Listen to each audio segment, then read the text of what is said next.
सृष्टि चक्र का रहस्य। सृष्टि चक्र सतयुग, त्रेता युग, द्वापर युग और कलयुग से बना हुआ है, जिसमें हर एक युग का समय 1250 साल का है। सतयुग और त्रेता युग मिलाकर 2500 साल का जो समय है उसे स्वर्ग, और द्वापर युग और कलयुग मिलाकर 2500 साल का जो समय है उसे नरक कहा जाता है।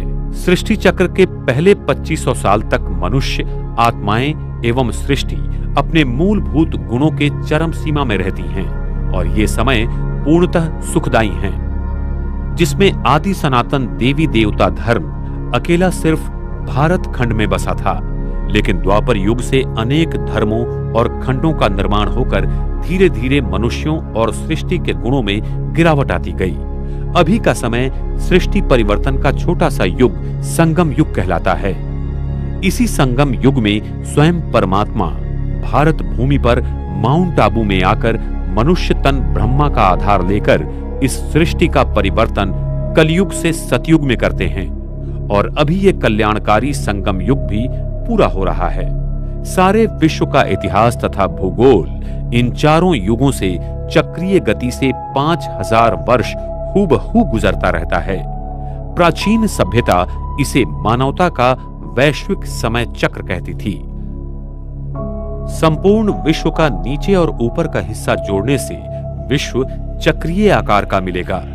विश्व का चक्रीय होने से ही विश्व में होने वाली सारी प्रक्रियाएं चक्रीय हैं, जैसे कि पानी का चक्र, पर्यावरण चक्र, खड़क चक्र, कार्बन चक्र, अन्न चक्र, नाइट्रोजन चक्र, ऋतुओं का चक्र, सूर्यमंडलीय चक्र, दिन और रात का चक्र, पृथ्वी के गाभा की गति का चक्र, एशियन डीसी विद्युत शक्ति का चक्रीय वहन, और प्रकाश भी चक्रीय गति में ही अपना मार्ग पूर्ण करता है।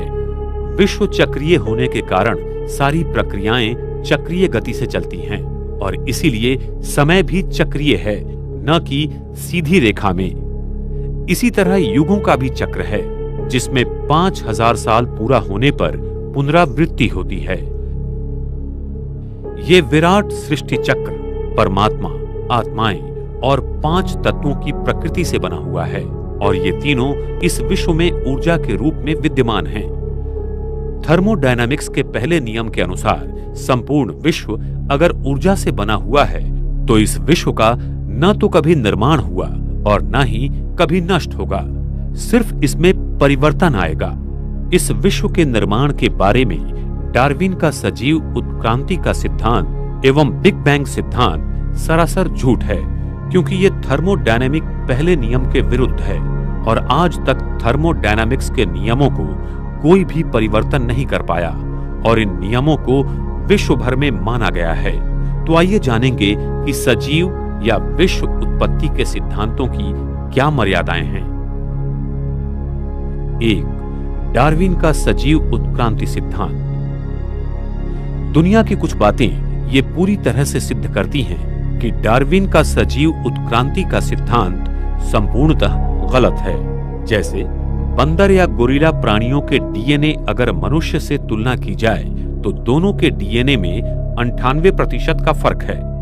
तो इससे यह सिद्ध होता है कि मनुष्य की निर्मिति ना तो बंदर या गोरिल्ला से हुई, नहीं तो संसार में कोई भी बंदर या गोरिल्ला न रहता, सभी मनुष्यों में परिवर्तित हो जाते। डार्विन के सिद्धांत को सिद्ध करने वाला गणितीय विश्लेषण कहीं भी मिलता नहीं। डार्विन के सिद्धांत में जीन्स के बारे में कुछ भी लिखा नहीं है जो कि इसे सिद्ध कर पाए। डार्विन अपने जीवन की अंतिम यात्रा के दिनों में ये कबूल करते हैं कि अभी तक के दस्तावेज में ये नहीं पाया गया है कि कोई भी जीव दूसरे जीव में परिवर्तित हुआ है। हम ये नहीं सिद्ध कर सकते कि एक भी जीव दूसरे जीव में परिवर्तित हो सकता है। संदर्भ my life and letters volume 1 page 210। 2. Big bang theory की मर्यादाएं। ये बिग बैंग थ्योरी की मर्यादाएं थर्मोडायनामिक्स के प्रथम नियम के विपरीत है। जैसे कि ऊर्जा का ना तो निर्माण होता है और ना ही ऊर्जा नष्ट होती है, लेकिन इसमें कॉस्मिक अंडे से सभी ग्रह तारों का निर्माण दिखाया गया है। ए. सिद्धांत के अनुसार मूल द्रव्यों का भारी मात्रा में नहीं मिलना। बी. विश्व का आकारमान काफी बड़ा है जो इस सिद्धांत के समय अनुसार संभव नहीं है। सी, विश्व की आकाश गंगाओं की गति में अभी जो बदलाव नजर आते हैं उनका ये सिद्धांत विश्लेषण नहीं दे पाता। डी, विश्व में फैला हुआ 96% डार्क मैटर, इसका विश्लेषण भी ये सिद्धांत नहीं दे पाता है। ई, विश्व का उसकी घनतानुसार फैलना और मोनोपोल का विश्लेषण ये सिद्धांत नहीं दे पाता है। विश्व की आयु। विश्व की आयु मुख्यतः कार्बन डेटिंग पद्धति से तय की जाती है। इस पद्धति में बहुत सारी त्रुटियां हैं, जिसके कारण आज विश्व की आयु लाखों एवं करोड़ों साल मानी गई है। कार्बन डेटिंग पद्धति की मर्यादाएं। कार्बन डेटिंग पद्धति की मर्यादाओं के कारण इस पद्धति में पदार्थों की उम्र में त्रुटियां पाई जाती हैं। भूतकाल कार्बन का व्यय होने के प्रमाण में बदलाव होता है, इसलिए इस पद्धति में गलत परिणाम पाए जाते हैं। इस पद्धति में दिए हुए नमूनों में डॉटर प्रोडक्ट्स होने की बहुत ही सहज संभावना रहती है। भूतकाल में पर्यावरण के बदलाव के कारण भी गलत परिणाम मिलते हैं। अति उच्च ऊर्जा कण, किरणोत्सारी खनिज और रसायन अगर इस नमूने के सानिध्य में आए तो कार्बन व्यय प्रमाण में बहुत बड़े बदलाव आते हैं। इस पद्धति में ऐसे माना जाता है कि नमूने का अंत का पदार्थ शीशा है, लेकिन उसमें यूरेनियम या थोरियम मिश्रित स्वरूप पाए जाते हैं। शीशा रेशियो की तुलना में त्रुटियां होने के कारण नमूने की सही उम्र मिलना संभव नहीं है। पृथ्वी के वैन एलन बेल्ट में चुंबकीय क्षेत्रों के बदलाव से भी व्यय प्रमाण में बदलाव पाए जाते हैं। यूरेनियम, थोरियम और कार्बन डेटिंग पद्धति द्वारा एक ही नमूने के परिणाम में अलग अलग आयु पाई जाती है। दुनिया भर के वैज्ञानिक प्रात्यक्षिकों में ये पद्धति को गलत पाया गया है। इस विश्व की आयु हजारों न कि लाखों या करोड़ों साल है। इसके प्रमाण पृथ्वी के विद्युत चुंबकीय क्षेत्र का पूरा आयुर्मान 5000 साल है। शीशा से यूरेनियम में रूपांतरण करीबन 5000 साल में होता है। वैश्विक बाढ़ 5000 साल पहले हुआ था। हमारे पास इतिहास सिर्फ 5000 साल का ही मौजूद है। समुद्र में न तो भारी मात्रा में कीचड़ न ही सोडियम पाया गया है। जीवाश्म रेडियोधर्मिता के द्वारा भूशास्त्रीय आयुर्मान को कुछ ही सालों का पाया गया है। जब सृष्टि में मनुष्यों एवं प्रकृति के पांचों तत्वों के गुणों का पतन होता है तो हर 5000 साल के बाद विश्व का परिवर्तन होता है। इसीलिए विश्व की आयु सिर्फ 5000 साल ही है, न कि लाखों करोड़ों साल। सारे विश्व का इतिहास तथा भूगोल इन चारों युगों से चक्रीय गति से 5000 वर्ष हूबहू गुजरता रहता है। सतयुग। इस सृष्टि के प्रारंभ में हम सारी आत्माएं अपने स्वर्णिम ईथर ऊर्जा से भरपूर परम धाम घर में संपूर्ण शुद्ध स्वरूप में रहती थी। तब परम धाम का केंद्रीय गुरुत्वीय बल शून्य रहता है। साथ साथ पृथ्वी का भी केंद्रीय गुरुत्वीय बल शून्य रहता है। इस पृथ्वी पर तब हम आत्माएं देवी देवताओं के पवित्र स्वरूप में रहते थे। सारे विश्व पर श्री लक्ष्मी श्री नारायण का राज्य था। इसी अति प्रगत सतयुगी संस्कृति को आज लोग अटलांटिस एवं मारिया आदि नामों से ढूंढ रहे हैं और प्राचीन संस्कृतियां जैसे माया, इजिप्ट आदि में इनके बारे में लिखा हुआ है। सतयुग की आदि में परम धाम की ईथर ऊर्जा पृथ्वी पर शुभ्र विवर के द्वारा निरंतर फैलती रहती है, जिससे सारा ब्रह्मांड एक अलग स्वर्णिम कणों द्वारा प्रभावित और तेजोमय रहता है। इस ईथर ऊर्जा की अखंड प्रवाह के कारण इस पृथ्वी पर जीव सृष्टि अपनी अति सतोप्रधान अवस्था में रहती हैं। तभी आकाशमंडल और भूमंडल का गुरुत्वीय केंद्र एक ही दिशा में होने के कारण सूर्य और चंद्रमा पृथ्वी पर सरल दिशा में घूमते थे, जिससे चंद्रमा हर रोज पूर्ण रूप से दिखाई देते थे, न कि कोई कला के रूप में। सतयुग त्रेता युग में सभी राशि के 108 तारामंडल आकाश तत्व में एक ही मुकुट की रचना अनुसार घूमते थे और सप्तऋषि तारे भी ध्रुवीय तारा के नीचे एक ही लाइन में थे। इस समय प्रकाश की गति बहुत धीमी होने के कारण दिन और रात भी 21-21 घंटे के थे। आकाश तत्व का घूमना भी धीमी गति से था, क्योंकि तब विश्व की घनता भी कम थी। ये सारा नजारा सतयुग और त्रेता युग में 2500 वर्ष तक सदा चलता रहता है। हमारी कुंडलिनी शक्ति हमारे सहस्र चक्र में सदा विराजमान थी, क्योंकि हमारी मानसिक स्थिति आत्म अभिमानी थी।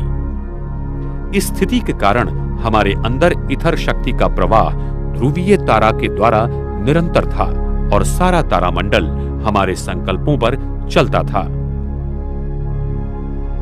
सतयुग के आदि में पृथ्वी में पारा की मात्रा बहुत थी और पृथ्वी का केंद्रीय गाभा पारा की इसी चारों बाजू से पूरी तरह भरा हुआ था। ये पारा ईथर शक्ति को खींचता है और पृथ्वी के केंद्र को चार्ज करता रहता है, जिससे पृथ्वी में चुंबकीय शक्ति का निर्माण होता है। सतयुग में पृथ्वी के चुंबकीय शक्ति मोनोपोल थी और उसके सारे ऊर्जा केंद्र एक ही जगह केंद्रित थे, जिसके कारण फिर अक्षांश और रेखांश नहीं थे और पृथ्वी का भूभाग कमल की तरह बना हुआ था। सागर का पानी मीठा और शुद्ध था, जिसमें नमक जरा भी नहीं था।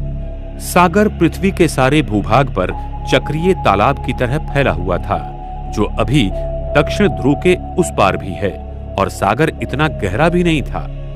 हर जगह उस भूतल को हम देख सकती हैं। इतना सागर का पानी स्वच्छ, शुद्ध और पारदर्शक था। इस युग में हम मनुष्य आत्माओं की सतो प्रधान अवस्था के कारण प्रकृति हमारे आदेशों पर चलती थी।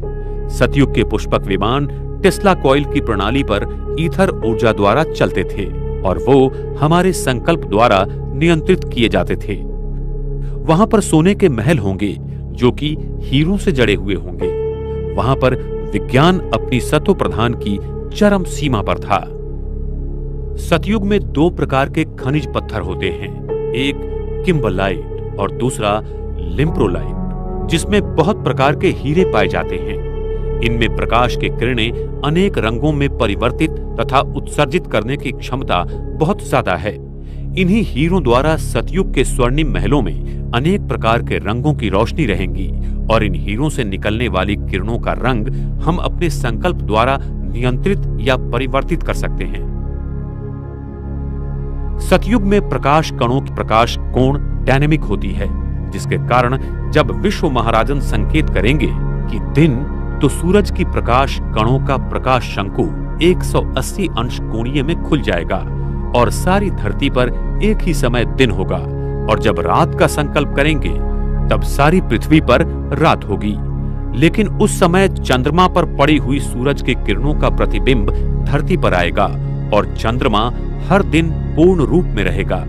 चंद्रमा की किरणों का प्रकाश शंकु का कोणीय नियंत्रण भी हमारी संकल्प शक्ति द्वारा होगा। सतयुग में हमारा डीएनए 12 तंतुओं का बनेगा, जिससे हमारा शरीर अति सुंदर, शक्तिशाली और सूक्ष्म शक्तियों से भरपूर होगा, जिससे हमारी आयु 150 साल होगी और हम बूढ़े नहीं होंगे। हम अपनी इच्छानुसार शरीर को त्याग देंगे। हमारे मस्तिष्क पर तेजोमय वलय सदा रहेगा। इसीलिए मंदिरों में देवताओं के आगे दिए जलाते हैं, क्योंकि उनकी आत्म ज्योति सदैव जलती थी। देवी देवताओं का जन्म भी पवित्रता की शक्ति से आंखों द्वारा नयन दर्शन से होगा। वहां काम विकार से कोई भी रचना नहीं होती है। वर्तमान समय में मोर पंछी का जन्म भी उसके आंख से निकले हुए आंसुओं को मादा मोर पंछी ग्रहण करने से होता है। इसीलिए उसकी पवित्रता के कारण कृष्ण के मुकुट में मोर का पंख दिखाते हैं और वो भारत का राष्ट्रीय पक्षी है। सतयुग में प्राणियों की रचना मैग्नेटिक फील्ड के रूप में खिलौनों के रूप में होगी और वो बहुत सुंदर और सात्विक होंगे। हम मनुष्य आत्मा सतयुग से लेकर त्रेता युग तक सदैव आत्मिक स्वरूप में 2500 वर्ष तक शुद्ध पवित्र स्वरूप में थी। सतयुग की प्रगत वैज्ञानिक संरचना तथा तकनीकी के बारे में हम आपको अधिक विस्तार में अगले भाग में बताएंगे। द्वापर युग। हम आत्माओं की पवित्रता ब्रह्मांड के ईथर ऊर्जा और गुरुत्वीय बल को नियंत्रित करती है। इसलिए जब हमारी मानसिकता में बदलाव आते हैं तो प्रकृति में उसी रूप में परिवर्तन होता है। द्वापर युग की शुरुआत में हम मनुष्य आत्मा अपने आप को आत्मा भूलकर देह समझने लगते हैं, जिससे हम आत्माओं की पवित्रता सतो से रजो प्रधान में होने के कारण ब्रह्मांड के अवकाश और काल की रचना में बदलाव आते हैं। पृथ्वी के ऊपर और नीचे दोनों जगह की अवकाश में चक्रीय भौगोलिक रचना में दो कृष्ण विवरों का निर्माण हो जाता है। इस कारण पृथ्वी के केंद्रीय गाभा में विद्युत रोधक मूल द्रव्य का निर्माण हो जाता है और पृथ्वी का केंद्रीय गाभा जो एक चुंबकीय क्षेत्र था वो दो चुंबकीय क्षेत्र में बंट जाता है, जिससे सारे भूखंडों में हलचल हो जाती है और वो बिखर जाते हैं। इस घटना को वैज्ञानिक बेंजिया इवेंट के नाम से जानते हैं। पृथ्वी के चुंबकीय ध्रुवों की अदला बदल होती है। ये सत्य भी वैज्ञानिकों को सागर के तलों में मिला हुआ है। साथ ही साथ पृथ्वी के गाभा की चुंबकीय शक्ति कम होना शुरू हो जाती है, जो कलयुग के अंत में पूर्ण रूप से क्षीण हो जाती है। द्वापर युग में पृथ्वी पर आए भूकंप, प्रलय आदि के कारण ये अति प्रगत सतयुगी संस्कृति समुद्र में चली जाती है, जिसे आज लोग एटलांटिस एवं मारिया आदि नामों से ढूंढ रहे हैं। पृथ्वी के ऊपर और नीचे दोनों जगह पर दो कृष्ण विवरों का निर्माण हो जाने के कारण आकाश तत्व सिकुड़ जाता है और धरती के ऊपर आकाश तत्व में दो आकाश निर्माण हो जाते हैं। एक आकाश उत्तर ध्रुवीय से लेकर विषुववृत्त तक बनता है और दूसरा विषुववृत्त से लेकर दक्षिण ध्रुवीय तक बनता है। उत्तर ध्रुवीय आकाश तत्व में प्रकाश कण घड़ी की विरुद्ध दिशा में घूमते हैं, क्योंकि यहाँ पृथ्वी का चुंबकीय क्षेत्र घड़ी की विरुद्ध दिशा में घूमता है। इसलिए हमें आकाश में तारामंडल आदि घड़ी की विरुद्ध दिशा में घूमते नजर आते हैं और दक्षिण ध्रुवीय आकाश तत्व में पृथ्वी का चुंबकीय क्षेत्र घड़ी की दिशा में घूमता है। इसलिए प्रकाश कण उसी दिशा में घूमते हैं। इसलिए हमें यहाँ तारामंडल घड़ी की दिशा में घूमता नजर आता है। साथ साथ पृथ्वी की भूमंडलीय सीमा भी सिकुड़ जाती है और पृथ्वी अवकाश की परिमितीय अधिक चक्रीय हो जाने के कारण प्रकाश चक्रीय गति से शंकु की तरह पृथ्वी पर गिरने लगती है, जिससे अभी हमें पृथ्वी गोल नजर आती है। ये स्थिति ही वास्तविक रूप में ब्रह्मांड के गुरुत्वीय केंद्र को पृथ्वी के गुरुत्वीय केंद्र से 23.5 अंशों तक झुका देते हैं और द्वापर युग की शुरुआत में आकाश तत्व 70-80 अंशों में पृथ्वी की दिशा में घूम जाने से हो जाता है। पृथ्वी का विद्युत चुंबकीय क्षेत्र जो सतयुग में 100% था, वो द्वापर युग तक एक ही यूनिफाइड फील्ड था।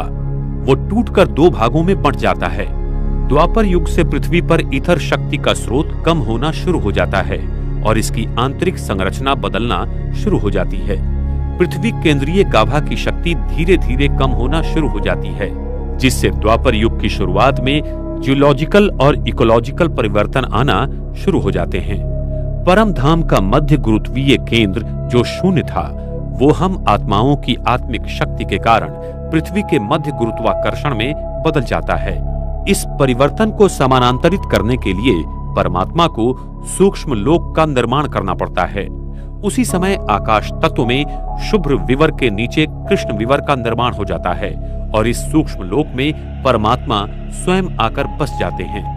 द्वापर युग में पृथ्वी के मोनोपोल का दो ध्रुवों में परिवर्तन होने के कारण पृथ्वी के शक्तियों का केंद्रीयकरण बिखर जाता है और वो 13 चक्रों में बंट जाता है, जो आज संसार में अलग अलग जगह पर है और उसी चक्रों द्वारा पृथ्वी की शक्ति का संचार इस प्राणी जगत में होता रहता है।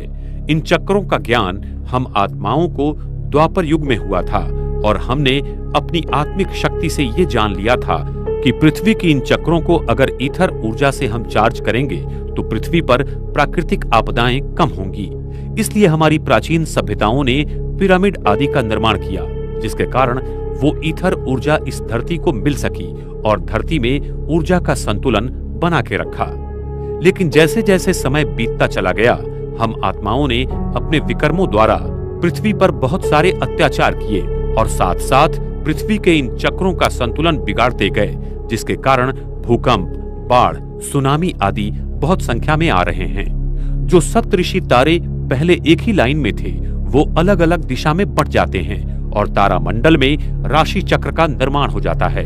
इन्हीं राशि चक्र के तारामंडल का और ग्रहों का हमारे डीएनए पर प्रभाव पड़ता जाता है और वो हमारी कुंडली को प्रभावित करते हैं। जब हम देह अभिमान में आ गए तब यही ग्रह और तारे हमारे जीवन की स्थिति को परिवर्तित करना शुरू कर देते हैं। यही ईथर शक्ति हमारे डीएनए की संरचना करते हैं और डीएनए फिर भौतिक शरीर का निर्माण करती है। यही कुंडलिनी शक्ति जो सतयुग में सहस्त्रा चक्र में थी वो फिर से आज्ञा चक्र तथा द्वापर युग में हृदय चक्र और कलयुग में मूलाधार चक्र में आकर बैठ जाती है, जिसको जागृत कर फिर से सहस्त्र में ले जाने का पुरुषार्थ योगी हठयोगी करते रहते हैं। ये कुंडलिनी शक्ति ईथर शक्ति का सूक्ष्म रूप है जो विज्ञान अभी तक नहीं खोज पाया। विश्व की घनता बढ़ने के कारण विश्व का प्रसारण होने लगा जो वैज्ञानिकों को अभी दिखाई दे रहा है। अधिक घनता होने के कारण ईथर ऊर्जा हर प्राणी मात्र में घटती जा रही है। इसके लिए अनेक आविष्कार किए जा रहे हैं। द्वापर युग के शुरू में मैटर और एनर्जी परिवर्तित होकर डार्क मैटर और डार्क एनर्जी बन जाती हैं, जिसे अभी वैज्ञानिक खोज रहे हैं। जिसका मुख्य कारण है हमारी संकल्प शक्ति, जिसमें आत्म अभिमानी की वजह देह अभिमानी की जागृति आ जाती है और हमारे विचार प्रकृति को अपवित्र बना देते हैं। हमारी पवित्रता ही प्रकृति के सारे तत्वों को नियंत्रित करती है। जब हम पवित्र थे तब प्रकृति हमारी दासी थी और अभी जब हम अपवित्र बने तब हम प्रकृति के दास बने। हम आत्माओं की मानसिक शक्ति जो सतयुग में ब्रह्मांड की पिंडीय शक्ति के साथ सृष्टि पर खड़ी थी वो द्वापर युग में अलग अलग हो जाती हैं। द्वापर युग में हम अपने आप को शरीर समझने के कारण दुखी और अशांत हो जाते हैं। हम आत्माओं का तीसरा नेत्र बंद हो जाता है। ईश्वर की प्रार्थना करते हैं और उसे ढूंढते रहते हैं। इसी द्वापर युग से हर धर्म संस्थापक आकर अपने अपने धर्म की स्थापना करते हैं। सभी धर्म आत्माओं ने ईश्वर की आराधना, प्रार्थना, ध्यान सिखाया और कर्मों के गुह्य गति का ज्ञान समझाने का प्रयास किया। तब से पाप पुण्य की परिभाषा प्रचलित हुई। जो हम आत्माएं सतयुग त्रेता युग में जीरो विजन में थीं, वो द्वापर और कलयुग में नैरो विजन में चली गईं। अभी संगम युग में हम अभी एरो विजन में हैं। धर्म सत्ता, राज्य सत्ता, विज्ञान सत्ता और श्रेष्ठ कर्मों की सत्ता सतयुग और त्रेता युग में एक के हाथ में थी। वह द्वापर और कलयुग में अनेक सूत्र में बिखर जाती हैं और अल्प लोगों में बट जाती हैं, जिससे हम दुखी और अशांत हो जाते हैं। पृथ्वी जो सतयुग में कमल जैसे खिली हुई थी वो फिर द्वापर युग में ऑप्टिकल रेडियल बन जाती है, जिससे वो उसे गोल दिखाई देती है और फिर आगे चल के कमल जैसी बन जाएगी। द्वापर युग के आरंभ में हमारी पवित्रता भंग होने के कारण हमारे शरीर के डीएनए की संरचना में परिवर्तन आ जाते हैं और हमारे मस्तिष्क में सूक्ष्म कृष्ण विवर बन जाता है।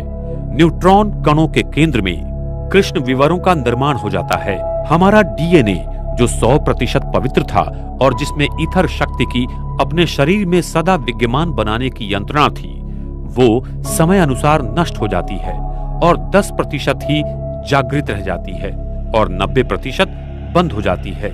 इस 10% भाग में हमारे पूर्व जन्म के कर्म संकल्प की रिकॉर्डिंग बंदिस्त हो जाती है और उसी की बदली संरचना के कारण जो डीएनए का 10% भाग होता है उसका निर्माण होता है और उसके हिसाब से हमारे शरीर का निर्माण होता है।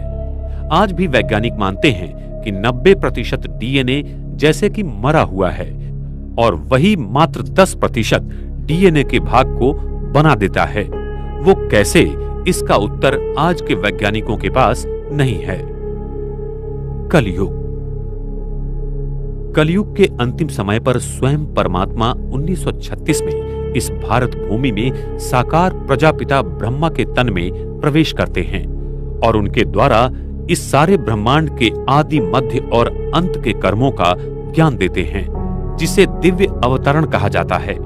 जब स्वयं परमात्मा भारत भूमि पर आते हैं तब उनके सर्वोच्च ईथर शक्ति के भंडार होने के कारण इस भारतीय भूखंड की चुंबकीय शक्ति बढ़ने लगती है। इस ईथर ऊर्जा के कारण वैज्ञानिकों को E = MC² आदि अनेकानेक शोध लगने शुरू हो जाते हैं। पृथ्वी का केंद्रीय गुरुत्वीय बल बढ़ने का कारण है विश्व का गुरुत्वीय केंद्रीय बल, जो ब्रह्मांड में ध्रुवीय तारा के ऊपर बना हुआ है। वो विश्व का प्रसरण होने के कारण तथा अवकाश ब्रह्मांड की चक्रीय गति बढ़ने के कारण धीरे धीरे नीचे आ रहा है।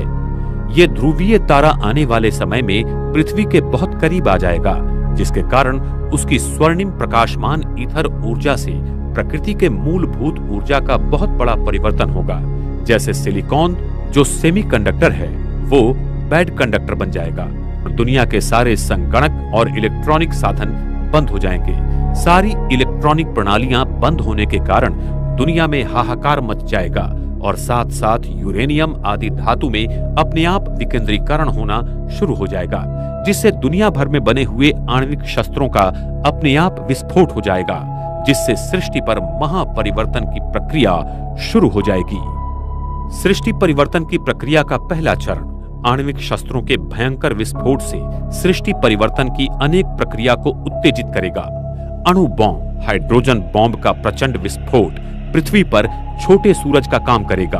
आणविक बॉम्बों से करीब 10 लाख डिग्री सेल्सियस तापमान थोड़े समय के लिए हो जाएगा, जिसे सारे धातु, मनुष्य, संपत्ति, वस्तुएं और पर्वत आदि विस्फोट होकर पिघल जाएंगे।